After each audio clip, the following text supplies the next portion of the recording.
ધ્વનિ અત્યારના હાલના મહત્વપૂર્ણ સમાચાર તેનાથી બુલેટિનની શરૂઆત કરીએ તો હિંમતનગર શામળાજી હાઈવે પર અકસ્માત થયો છે અને તે અકસ્માતમાં 3 લોકોના મોતના સમાચાર સામે આવી રહ્યા છે। નવલપુર બ્રહ્માણી મંદિર નજીક કારે પલટી મારી અને અકસ્માત સર્જાયો હતો। કાર ચાલકે સ્ટીયરિંગ પરથી કાબુ ગુમાવતા કાર જે છે તે રોડની સાઈડમાં ઉતરી ગઈ હતી।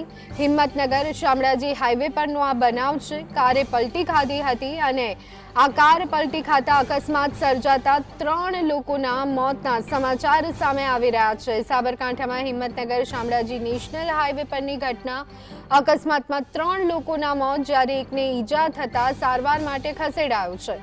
નવલપુર બ્રહ્માણી મંદિર પાસે બેફામ કાર ચાલકે કાબુ ગુમાવતા કાર રોડની સાઈડમાં ઉતરી। આ અકસ્માતમાં શામળાજીથી અમદાવાદ તરફ જતી આ ગાડી હતી અને તેમાં અકસ્માત સર્જાયો। ઘટનાના પગલે નેશનલ હાઈવે ઓથોરિટી અને ગાંભોઈ પોલીસ ઘટના સ્થળે પહોંચી છે, તપાસ શરૂ કરી છે। ગઈકાલે હિંમતનગર નજીક પણ અકસ્માતમાં 4 લોકોના મોત નીપજ્યા હતા।